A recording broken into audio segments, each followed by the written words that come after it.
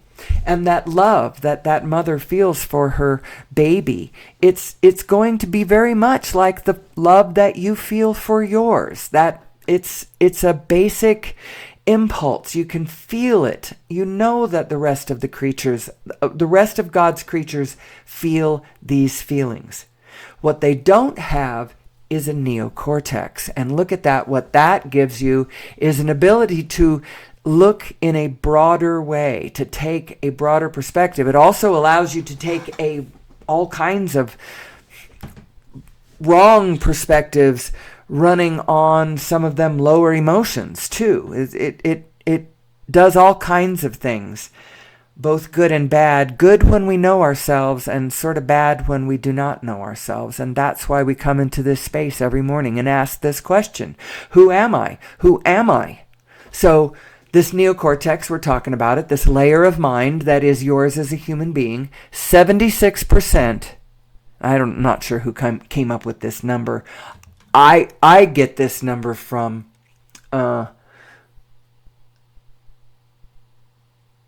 is it here? I did get this number from Greg Braden, but it doesn't look like it came from this slide.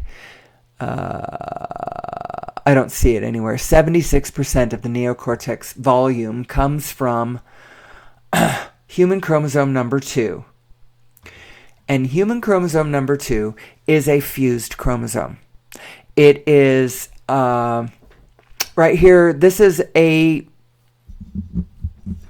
article that was published in the Proceedings of the National Academy of Sciences. It is a scientific journal where scientists from the different disciplines, from all the different disciplines, publish their work to their peers. Because their peers, of course, their peers are who they publish to, because their peers are the only ones that can understand the language they're speaking, because it's a very highly specialized language. All the scientific disciplines speak their own very highly specialized languages, and the language is actually a reflection of knowledge of their subject. This is the full abstract.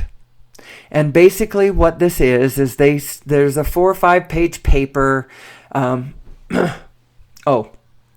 was going to tell you how you can find this. It's really very easy. Go to pnas.org. It's open source. It's very easy to find this. Find the journal. It was published October 15th, 1991. That's very easy to find. Now, you can see here what page numbers this is, but I couldn't search this by page number. I had to count articles in. It's the 40th article in. If you can find a table of contents, great, but I couldn't find a table of contents. So, or a place where the page numbers were located, except for within the articles themselves. So anyway, it's 40 articles in, Origin of Human Chromosome number 2, and ancestral telomere to telomere fusion. They spend the article discussing the sequences of what they're looking at in human chromosome number 2. There's telomere material in the middle, and then there's stuff on both sides. And after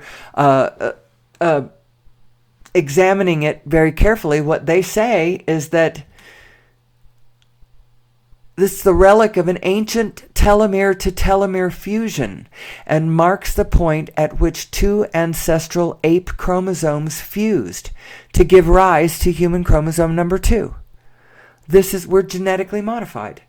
We're genetically modified. This did not, however it did not happen by way of incremental, random Darwinian evolutionary processes. This is not how this happened. Actually, I don't think any evolutionary processes, incremental or not, I do not believe any of them are random. There's an impulse behind them that is the desire of the biological being asking for what it doesn't have. And then the universe responding to it by filling in something that it wants. And it is incremental, and it is evolutionary. But there is an impulse behind it. It is not random. And then just what works or doesn't work. What works is what fulfills the needs of the creatures in the biological field. And how you know what works for the biological creatures is what they're asking for. And incrementally, through time, the universe just blooms it. It just becomes it. The momentum builds, and that abundance builds, and the next thing you know, you've got a fabulous, fabulous, beautiful, synchronistic, harmonious ecosystem. That's the way the setup works. Now, along come human beings, and we don't understand ourselves. And we bang around in the space, and cause a lot of kerfuffle. And then we imagine all kinds of untrue things to be true about the situation. Anyway, the name of this game is alignment, people. It's alignment. And so alignment means we need to soothe each other into our higher frequencies. We need to raise our frequency, and we need to raise the frequency of those around us. And how do you do that? You move up that emotional scale. And how do you do that? You talk your way up, because it was your thoughts. It's your relative non-resonant thoughts that are causing your negative emotions. It's you not being in alignment with who you really are. And who are you really? You are the quantum field. You are eternal. You are safe. You are loved. You are connected. You are the whole universe. You are the whole universe. And the universe is love, by the way. It is love, that shared point that we all share, that place where everything is, and you don't have to go anywhere to find where everything is, because it's all everywhere. That holographic point, it's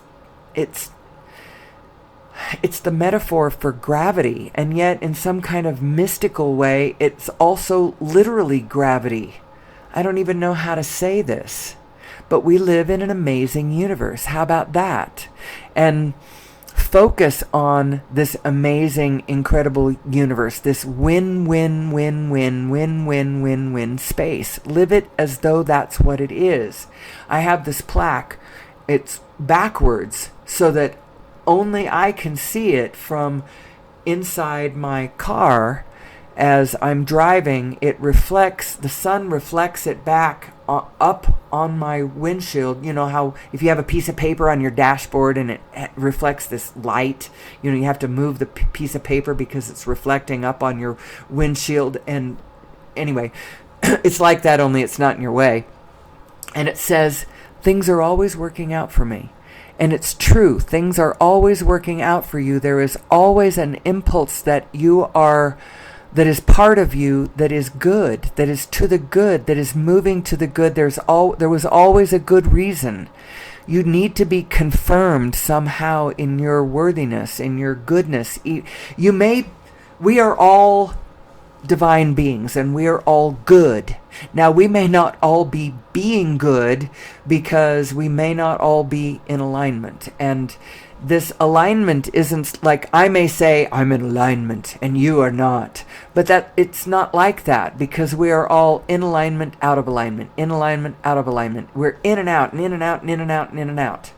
Now, the more that you can build a momentum of in, out, in, out,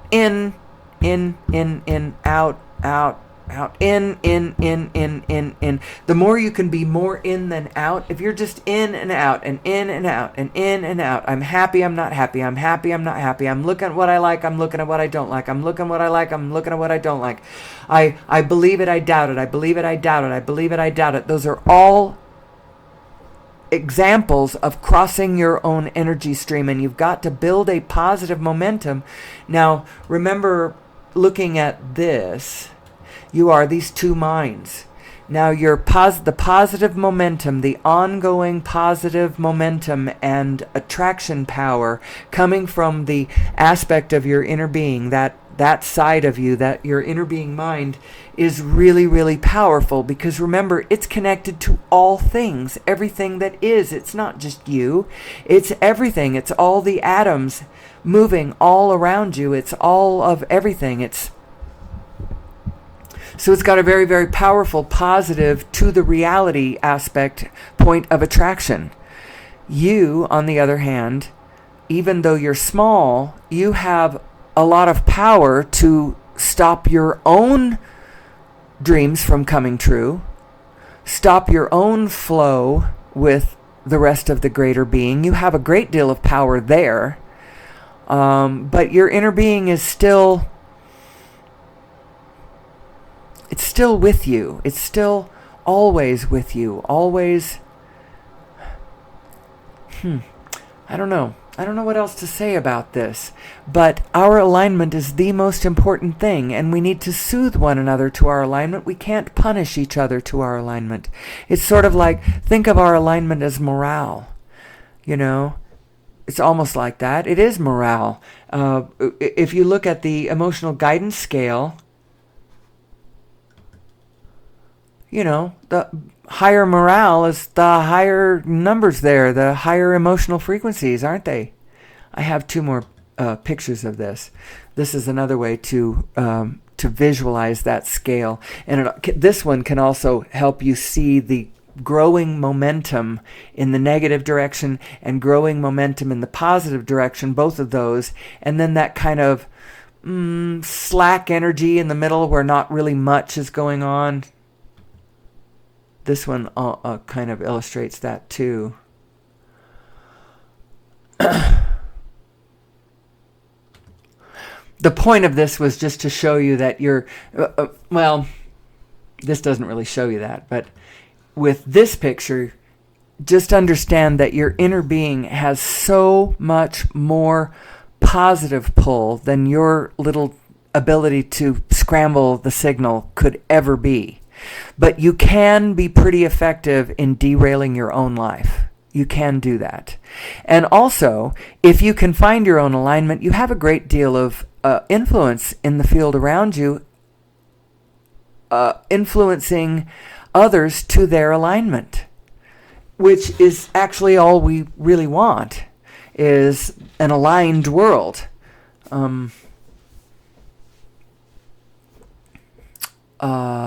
Let's see. You know the old saying, so we have to soothe each other into a better alignment. You know the old saying, and the beatings will continue until morale improves. It's kind of like that, in the sense that you're never, ever, ever going to beat your fellow human beings into their alignment. You're never going to punish them into their alignment. You're never going to imprison them into their alignment. It just doesn't work that way. But we can understand this into our alignment and inspire each other to our own better alignment. So, my own...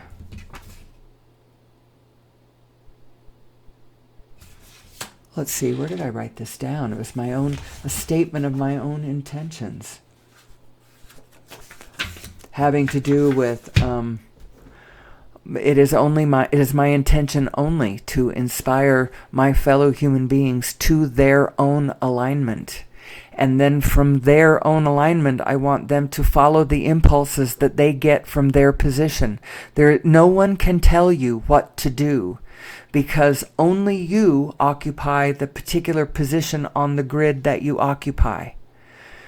And only you can feel the impulses of Source coming to direct that position on the grid. Somebody from a different position trying to call your shots is only guessing.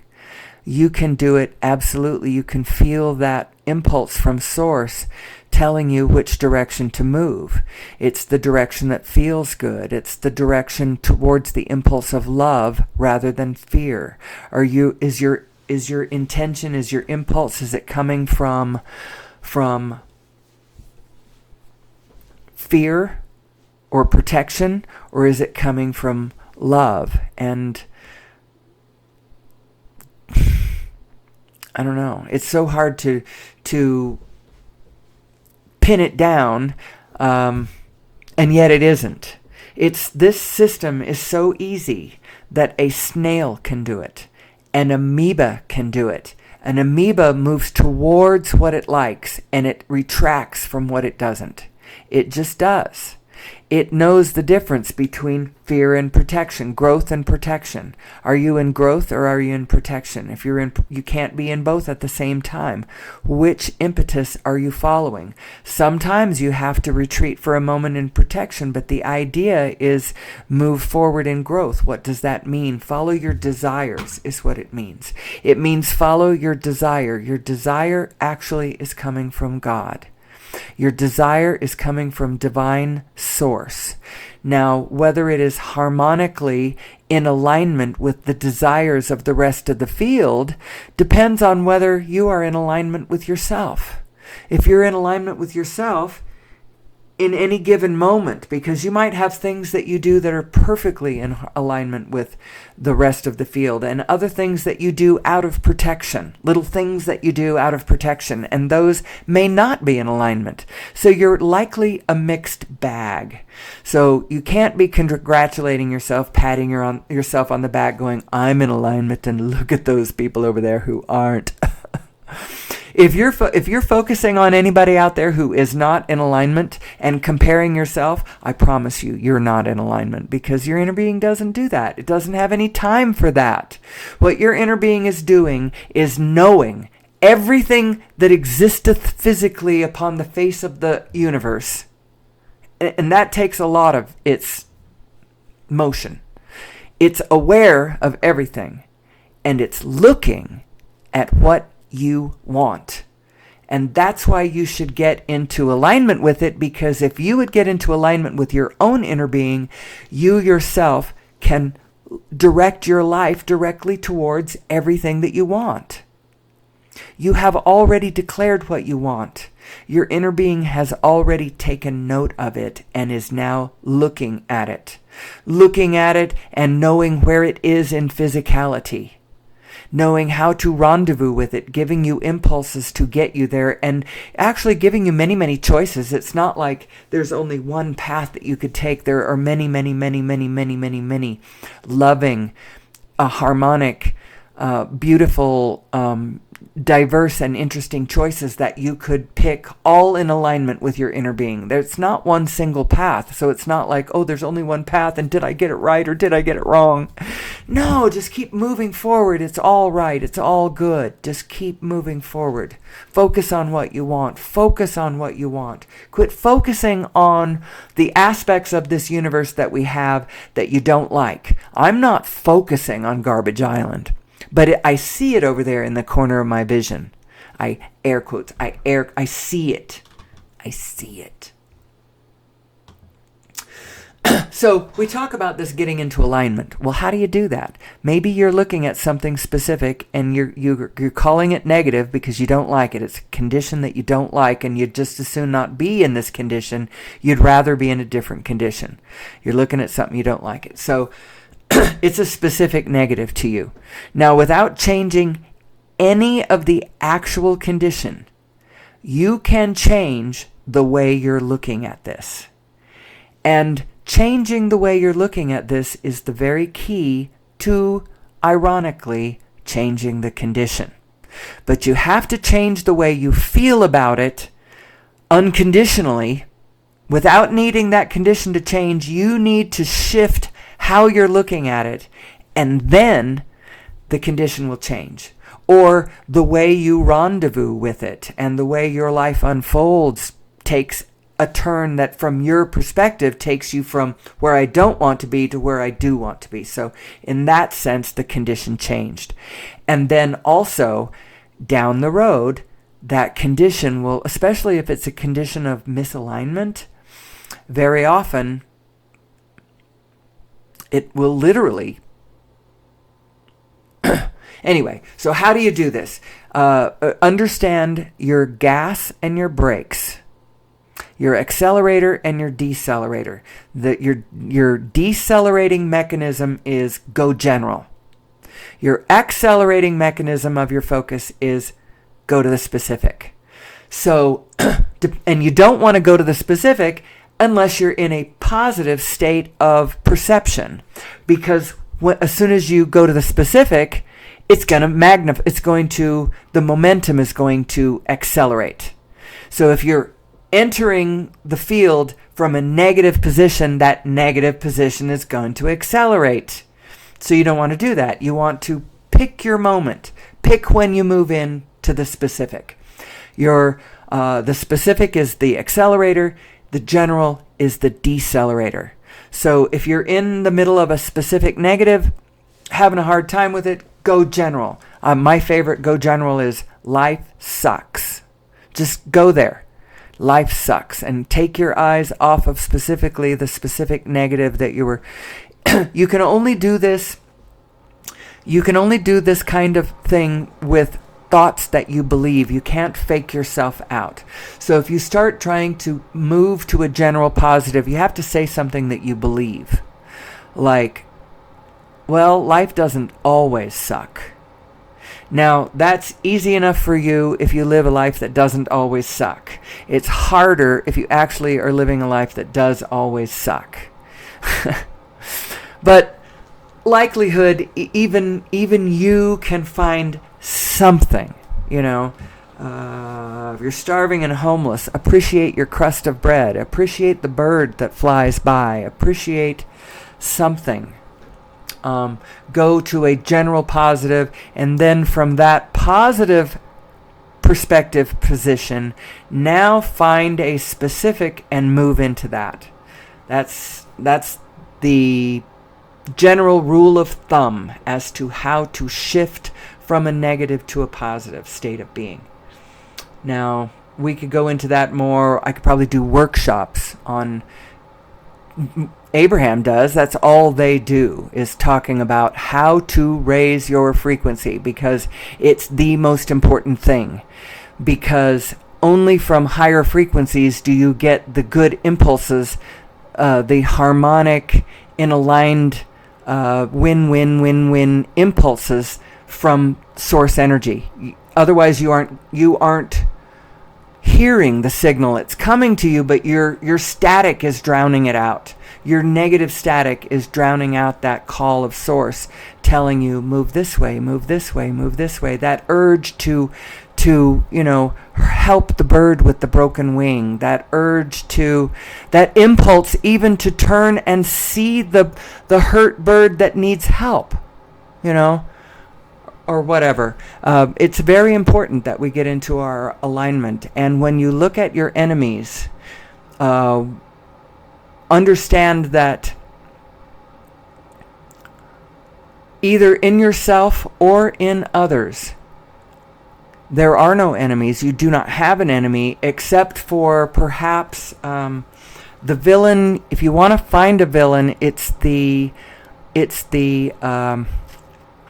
polarity in the field. The polarity itself is the problem. The tendency to us and them.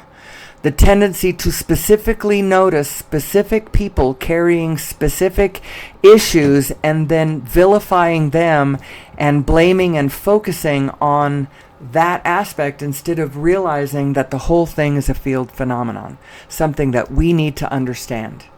That as long as we keep creating things that are out of alignment and do not sustain the greater morphogenetic field of humanity itself and the biofield of the planet, as long as we create things that are out of alignment with that, we create at the same time this kind of polarized, I call it Shiva energy, because it's a destructive force. It's something that, it's a chaotic storm in the field that people, angry, unfulfilled people, unsatisfied people, their needs aren't being met. They don't have access to currency. They don't have access to food supply. They don't have access to transportation or communication or whatever. Something about their lives is not being satisfied, and they're going into states of negative emotion. It's causing a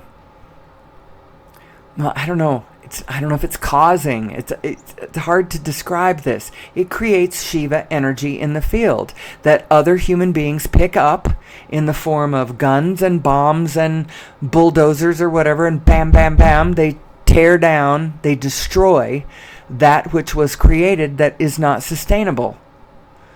And the answer to this is we need to understand who we are and how to create things that are in harmonic resonance with the greater field around us.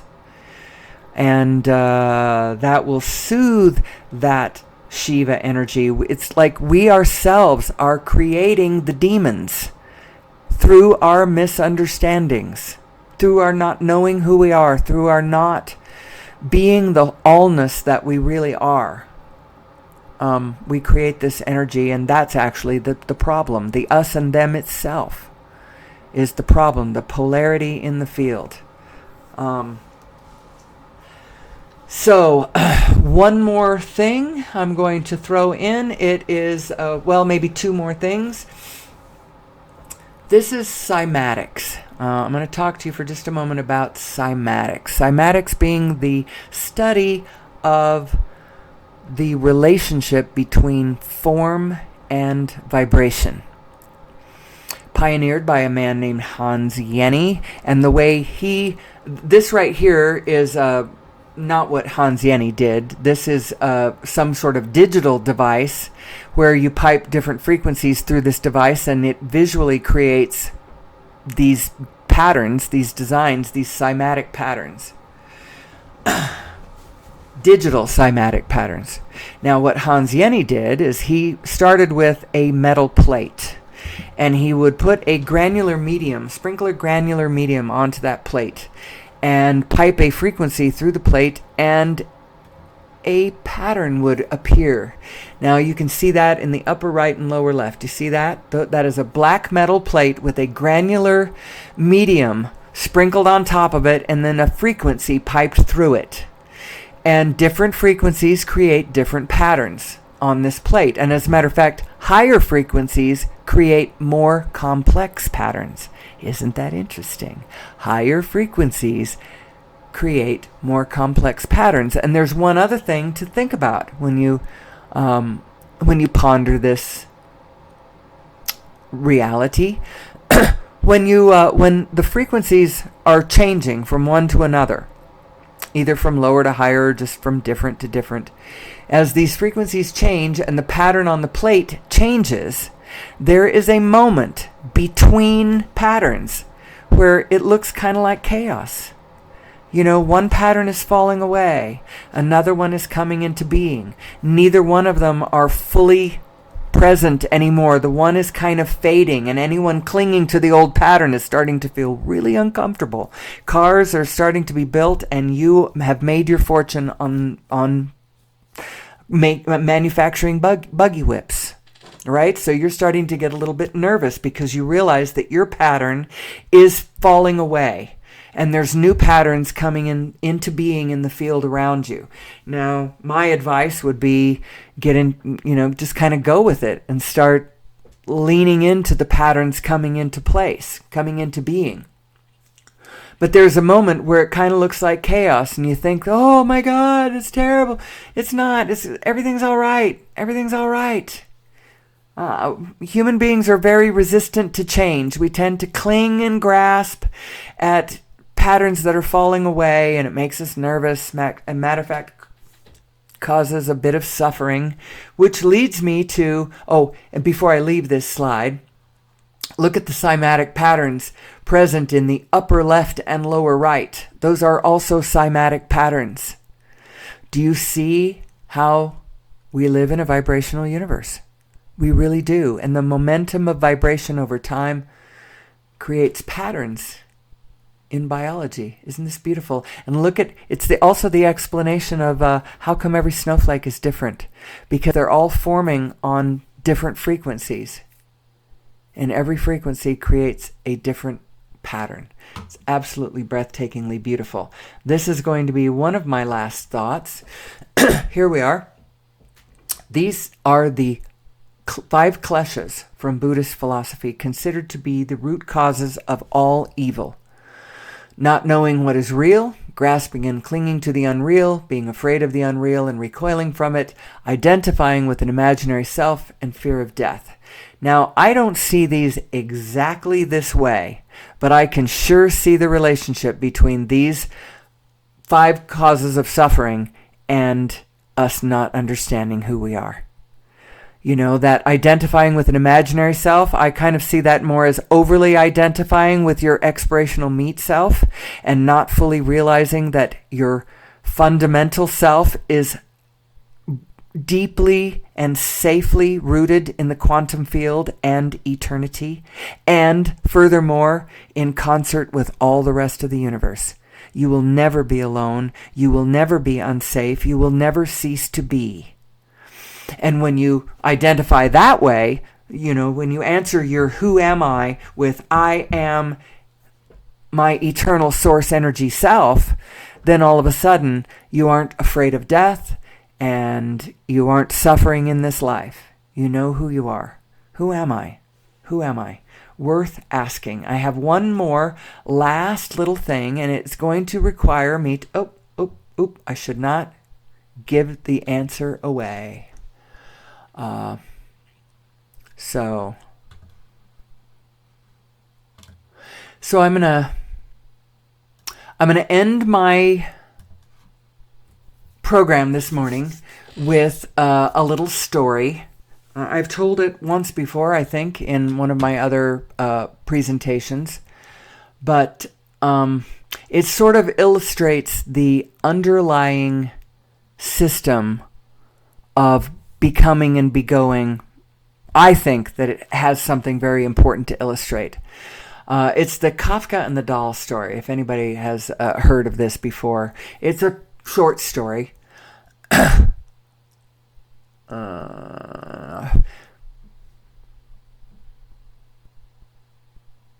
Franz Kafka, the story goes, encountered a little girl in the park where she was walking daily. She was crying. She had lost her doll and was desolate. Kafka offered to help her look for the doll and arranged to meet her the next day at the same spot. Unable to find the doll, he composed a letter from the doll and read it to her when they met. "Please do not mourn me. I have gone on a trip to see the world. I will write you of my adventures." This was the beginning of many letters. When he and the little girl met, he read her from these carefully composed letters the imagined adventures of the beloved doll. The little girl was comforted. When the meetings came to an end, Kafka presented her with a doll. Actually, I don't like this version of the story. So forgive me for just a second. I'm going to go find a better one. This is not the one I was reading the other day. It's too abbreviated. Please forgive me. I just found a better version, and it's plenty short. So, at 40, Franz Kafka, who never married and had no children, walked through the park in Berlin where he met a girl who was crying because she had lost her favorite doll. She and Kafka searched for the doll unsuccessfully. Kafka told her to meet him there the next day, and they would come back to look for her. The next day, when they had not yet found the doll, Kafka gave the girl a letter written by the doll saying, "Please don't cry. I took a trip to see the world. I will write to you about my adventures." Thus began a story which continued until the end of Kafka's life. During their meetings, Kafka read the letters of the doll, carefully written with adventures and conversations that the girl found adorable. Finally, Kafka brought back the doll. He bought one that had returned to Berlin. "It doesn't look like my doll at all," said the girl. Kafka handed her another letter in which the doll wrote, "My travels have changed me." The little girl hugged the new doll and brought her happy home. A year later, Kafka died. Many years later, the now adult girl found a letter inside the doll. In the tiny letter signed by Kafka, it was written, "Everything that you love." Here, let me put it up. "Everything that you love will probably be lost, but in the end, love will return in another way." And that's the main message I'm going to leave for the day. This manifested reality, the physicality of it, is coming and going and coming and going and coming and going. And it always changes. The forms always change. The love underlying the whole system never, ever changes. And so the secret is as the forms become and go, the answer is look for love again and again and again and again and again, because it's there. And with that, I'm going to leave you for the day. I will be back into this space tomorrow, with or without you. I hope you have a wonderful and blessed and aligned day. And until I see you tomorrow, or until I see you again, I bid you